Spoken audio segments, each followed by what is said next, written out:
चलिए तो टॉपिक डालिए भैया। आज क्या पढ़ने वाले हैं हम? विद्युत चुम्बकीय प्रेरण की क्लास, लगभग चैप्टर अंत होने पे आ रहा है, ठीक है ना। और आज डालिए हेडिंग सिद्ध कीजिए, सिद्ध कीजिए। बेटा देखो, ये अपने पास कोई प्रेरकत्व है, बोलो हाँ है कि ना है? Yes sir. ये कोई क्या है? प्रेरकत्व। प्रेरकत्व है। जैसे मैं यहाँ पर बैटरी लगा के धारा आई देता हूं, अधिकतम मेरी धारा कितनी, शुरुआत कहां से हुई? जीरो से। और अधिकतम धारा कहां तक जाती है? आई नॉट। कहां जाती है? मान लिया अधिकतम धारा आई नॉट है। अधिकतम धारा क्या है? आई नॉट। तो सबसे पहले धारा को जीरो से लेके हीरो होने में टाइम लगेगा थोड़ा सा, है यस ना। सर। अब जब धारा जीरो से हीरो होएगी तो धारा के साथ फ्लक्स भी जीरो से हीरो होएगा, यस है ना? सर। होएगा कि नहीं होएगा? Yes sir. क्योंकि आपको पता है फाई प्रोपोर्शनल टू आई। धारा बढ़ेगी तो फ्लक्स भी बढ़ेगा। तो फ्लक्स बढ़ेगा, उसके बाद फ्लक्स क्या हो जाएगा? कांस्टेंट, है ना। Yes sir. फ्लक्स क्या हो जाएगा? कांस्टेंट। यस और नो? यस और आपको पता है कि E is equal to d phi by कितना? dt। D phi by dt, है ना। Yes sir. तो यदि मैं इसमें एक और ग्राफ बना दूं, मुझे बनाने के लिए जगह चाहिए थी, अब मेरे को कुंडली इधर बनानी पड़ेगी, कुंडली मुझे इधर बनानी पड़ेगी। चलो मैं एक ग्राफ बना देता हूँ। बेटा समझना, बहुत ध्यान समझना, बहुत काम की बात होता है। ये देखो, ये है, ये मैंने बैटरी लगा रखी है, बोलो हाँ। Yes sir. अब मैंने देखो यहाँ पर यदि मैं एक ग्राफ बनाऊं तो आपको मैंने बताया E बराबर बोलो डी फाई बाई dt। ध्यान से देखो, यहाँ तक धारा परिवर्तित हुई है, हाँ है ना। Yes sir. तो यहीं तक फ्लक्स परिवर्तित हुआ, बोलो हाँ। Yes sir. तो मतलब यहीं तक वोल्टेज जनरेट होगा। Yes sir. हाँ? समझ में नहीं है? सुनो, ये वाला समझ में आ गया? Yes sir. ये वाला आ गया? Yes sir. अब इसी की देखा देखी अपन बना रहे हैं ई का ग्राफ। किसका ग्राफ बना रहे हैं? ई का। ई का। आप जानते हो ई बराबर होता है डी फाई बाई तब, और वो भी माइनस में, माइनस में, माइनस में। समझ में आया? अब जो भाई माइनस की बात कर दी तो उसका भी हम ख्याल रखेंगे। सट्टा, ठीक है? Yes sir. क्लियर हो गया? Yes sir. हाँ ठीक है ना। पहले ऊपर बना लो, बाद में नीचे करो, कंफ्यूज आप ही हो जाओगे। चल अभी माइनस को मत लो। ई बराबर d phi by d t, क्योंकि माइनस बताता है कि विरोधी प्रकृति। माइनस बताता है क्या? विरोधी प्रकृति। चलो बोलो, फ्लक्स यहाँ से यहाँ तक परिवर्तित हुआ, यस सर। धारा यहाँ से यहाँ तक परिवर्तित हुई। Yes sir. तो भैया जो विद्युत वाहक बल बनेगा उल्टा कहाँ तक बनेगा? पूरा बनता जाएगा कि यहाँ तक बनेगा? केवल यहाँ तक बनेगा। उसके बाद फ्लक्स क्या हो गया? नियत। क्या हो गया? फ्लक्स नियत। और सबको पता है कि नियतांक का अवकलन कितना होता है? जीरो। मतलब इसके बाद किसी भी प्रकार का कोई विद्युत वाहक बल नहीं बनेगा। इसके बाद विद्युत वाहक बल कितना हो गया? जीरो। आ गया समझ में? Yes, इसके बाद विद्युत वाहक बल कितना हो गया? जीरो। जीरो। अब बोलोगे सर ये तो ई हाइट पे है बेटा, तो यदि इसको सटाक से नीचे ले खट्टा, ये एक तरह से देखा आपने। देखो पहले बढ़ा, पहले क्या हुआ? बढ़ा, इसके बाद सटाक से नीचे हो गया, हाँ ना।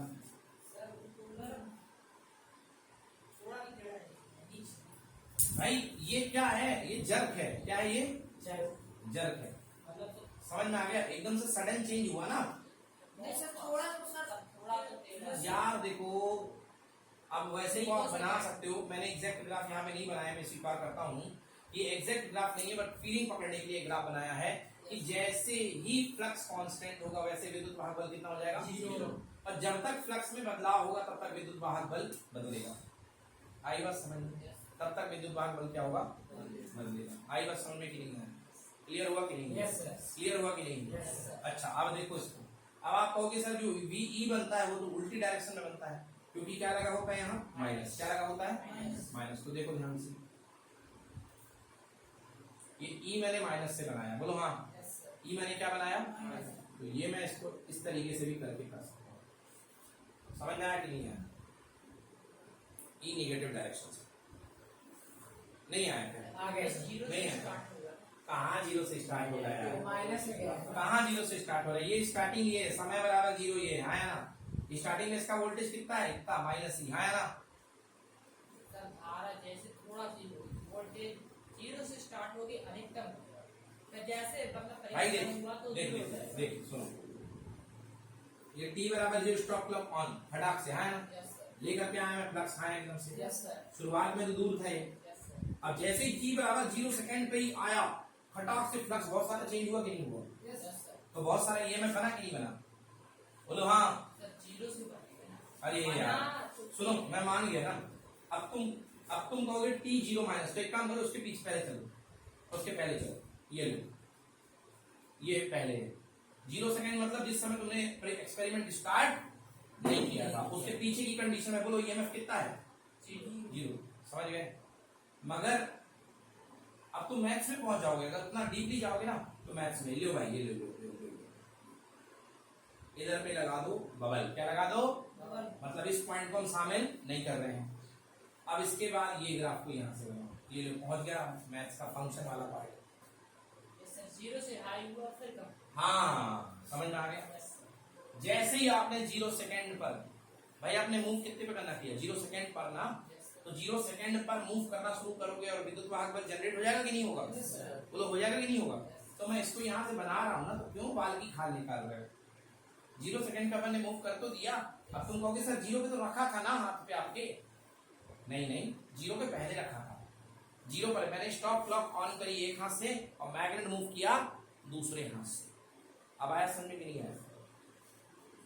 तो यहाँ पे विद्युत वाहक बल बनेगा कि नहीं बनेगा? बनेगा। फिर आपने मूव करके लेके आया धीरे धीरे, बोलो हाँ। फ्लक्स में परिवर्तन हुआ, आया ना? विद्युत वाहक बल कम होते होते होते फाइनली कितना हो गया? आई बात समझ में नहीं? भाई सवाल करो, तुम लोग कह रहे समझ में नहीं है, सवाल करो क्या है, क्या प्रॉब्लम है? फिर से देखो, फ्लक्स 0 से हीरो होगा, करंट 0 से हीरो हुई, अब फिर करंट कांस्टेंट हो जाएगी, फ्लक्स भी क्या हो जाएगा? कांस्टेंट। फ्लक्स कांस्टेंट होने पर विद्युत वाहक बल कितना हो जाएगा? जीरो। मगर इतनी अवस्था में विद्युत वाहक बल बनेगा कि नहीं बनेगा? बनेगा। बस इतना ही सुनना है मुझे केवल इतने से मतलब है कि इतनी अवस्था में विद्युत वाहक बल बनेगा कि नहीं बनेगा? बनेगा। और इतनी अवस्था में हमारे लगाए गए विद्युत वाहक बल के अपोजिट साइड में एक धारा बहेगी कि नहीं बहेगी? आगे बस समझ में। फिर उसके बाद इससे धारा क्या हो जाएगी? कांस्टेंट। क्या हो जाएगी? हो जाएगी कि नहीं हो जाएगी? ये देखो, ये वाली हो गई कि नहीं हुई? आया ना?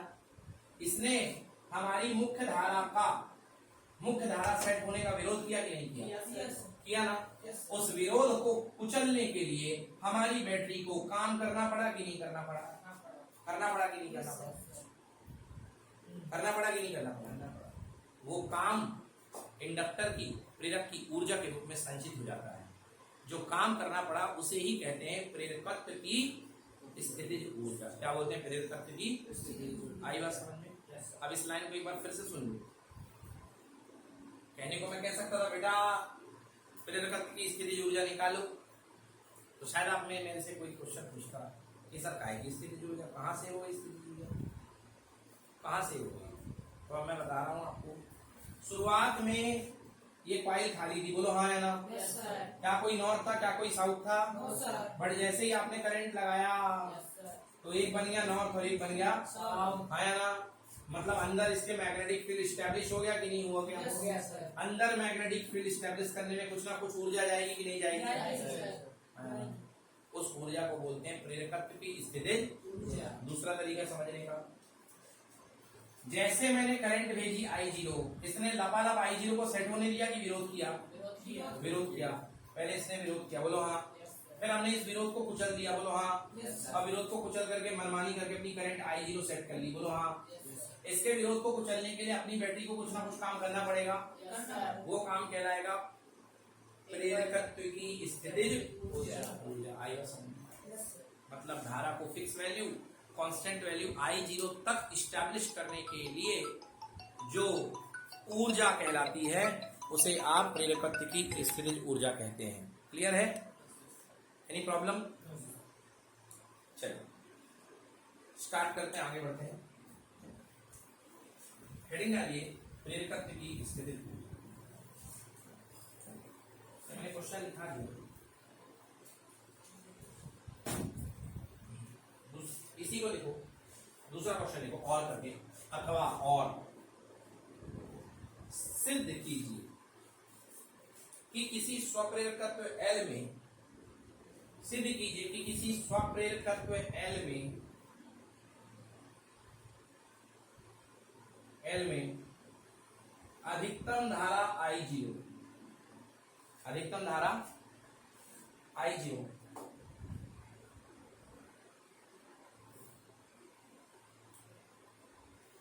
अधिकतम धारा स्थापित करने में किया गया कार्य,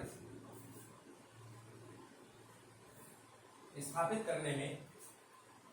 करने के लिए आवश्यक चुंबकीय ऊर्जा, आवश्यक चुंबकीय ऊर्जा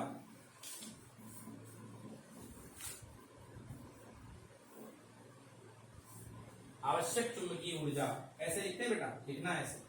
देखो यू बी, यू मतलब स्थितिज ऊर्जा, बोलो हाँ। Yes sir. यू मतलब स्थितिज ऊर्जा है ना, और बी का मतलब क्या, चुंबकीय क्षेत्र। बी का मतलब चुंबकीय क्षेत्र, मतलब ये जो ऊर्जा समाहित है, जो संचित है, किस क्षेत्र में संचित है, चुंबकीय क्षेत्र में, equal to half L I square, I naught square. हाँ कुछ याद दिला है इसमें, ये याद दिला रहा है कैपेसिटर की, जहां पर ऊर्जा विद्युत क्षेत्र के रूप में संचित होती थी, बोलो हाँ। हाँ 1/2 हाफ सी, एल की जगह क्या था सी, और वहां अधिकतम वोल्टेज क्या था, वी नॉट का स्क्वायर या वी स्क्वायर। समझ में आया? Yes sir. ठीक है, तो वहां पर ऊर्जा थी यूटी, विद्युत ऊर्जा, विद्युत स्थितिज ऊर्जा, और यहाँ पर है चुंबकीय स्थितिज ऊर्जा। आया समझ में? कोई दिक्कत बेटा? चलो तो सॉल्व करते हैं। ये आ गया I0 I0 I0। हाँ बेटा, अब हमको निकालना है किया गया कार्य, किया गया कार्य। कौन करेगा कार्य, बैटरी। कौन करेगा कार्य, बैटरी। बेटा सब लोग जानते हो कि V equal to W by क्यू, हाँ या ना? यस सर। V equal to W by Q. ठीक है, V equal to W by Q हुआ करता है। Okay, so V equal to छोटे काम के लिए dW by dQ, V equal to dW by dQ चलेगा। Yes sir. छोटे काम के लिए V equal to dW by dQ, ठीक है ना। So V dot dQ equal to कितना हो गया, dW। पलट करके लिखो, अच्छा रहेगा, dW बराबर V डॉट कितना dQ, हाँ या ना, यस सर। V dot dQ। क्लियर है? अब यहां पर हमारे पास आप जानते हैं कि जो विद्युत वाहक बल, प्रेरित विद्युत वाहक बल यहाँ पे डेवलप होता है, प्रेरित विद्युत वाहक बल है ना, प्रेरित विद्युत वाहक बल जो डेवलप होता है E इज इक्वल टू होता है L DI बाई dt, होता है कि नहीं होता यस है? सर। जो प्रेरित विद्युत वाहक बल यहाँ पर डेवलप होता है वो होता है E equal to L DI by dt।